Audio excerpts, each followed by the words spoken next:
Hello guys welcome to another blog. यति बेला म गाउँमा आइरहेको छु। चुनावको लहर चलिरहेको छ गाउँमा। चुनावको लहर, गाउँको विकास हेर्नुहोस्। यो बाटो पनि पिच भएको छ। यो हाम्रो गाउँबाट सन्धिखर्का जाने बाटो हो।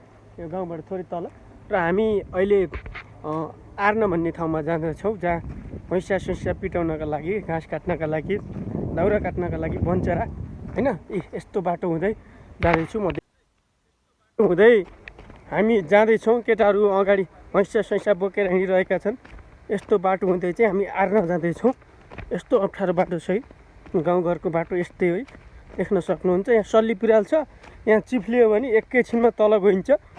यो देख्न सक्नुहुन्छ। र हामीले गुराँसी, अहिले चाहिँ गुराँस फल्ने सिजन हो। देख्न सक्नुहुन्छ, चैत वैशाखमा फागुनमा चाहिँ गुराँस एकदमै लटरम्मै फल्छ। यस्तो दामी देखिन्छ यो गुराँस फुलेपछि। देख्न सक्नुहुन्छ यो गुराँसको फुल। अरू पनि म देखाउँदै गइरहेको छु तपाईँलाई। यो हाम्रो जङ्गल हो। हामी यहाँबाट यो बाटो हुँदै जाँदैछौँ। यो बाटोबाट हो। यो हाम्रो गाउँको एउटा मिनी भ्लग भनौँ न, बनाउन म प्रयास गरिरहेको छु। केटाहरू भैँसा बोकेर अगाडि गइरहेका छन्। हामीले गुराँस फुल्ने सिजन हो यो। यसरी मजाले फुलेको छ। कति राम्रो देखिन्छ हेर्नुहोस् है गुराँस फुलेपछि। देख्न सक्नुहुन्छ बाटो चाहिँ यही हो। यही बाटो हुँदै चाहिँ हामी जाँदैछौँ। ठाउँको क्लिप लिनेछौँ है त। गाइज हेर्नुहोस् है, हामी आर्ने भन्ने ठाउँमा जाँदैछौँ। यहाँ तल हो। यत्रो बाटो हुँदै यो बाटो हुँदै जाने है। यहाँ तल छ है, त्योभन्दा तल हेर्नुहोस् है, जङ्गल छ तल। बाँसको झ्याङभन्दा थोरै तल है। ऊ त्यो बाँसको झ्याङ देखियो नि, त्यहाँभन्दा तल है बाटो। यस्तो बाटो हुँदै जाने हो।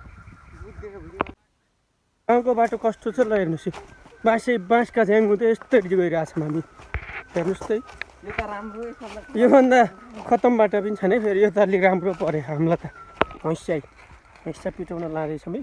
भैँसा, त्यसपछि बन्चरो देखा त भैँसा है। अरू त्यो खुर्पा पनि छ है। त्यो भैँसा भयो, त्यो ठुलालाई खुर्पा भन्छ है। देख्न सक्नुहुन्छ, गाउँतिर चाहिँ खुर्पा भन्छ होला। खसी काट्दा परेको हुन्छ यो।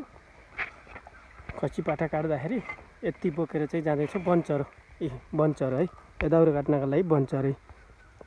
यी तोरी लाउरी दुइटा यहाँ छ नि, सबै भएर जाँदैछु ल। गाइस देख्न सक्नुहुन्छ, यो हाम्रो गाउँमा फलेका लाली गुराँस एकदमै मिठा छन्। यी खाएर पनि हेर्न सक्नुहुन्छ। खाएर टेस्ट गरेको एकदम मिठो छ है। भर्खरै हामीले टिपेर चाहिँ फोटो खिचिरहेका छौँ। देख्न सक्नुहुन्छ, यस्तो लाली गुराँस खाने मन भयो चाहिँ तपाईँ हाम्रो गाउँमा आउनु होला, भिजिट गर्नु होला। हाम्रो गाउँ पर्यटकीय स्थल पनि हो। एकदमै फेमस छ पर्यटकका लागि।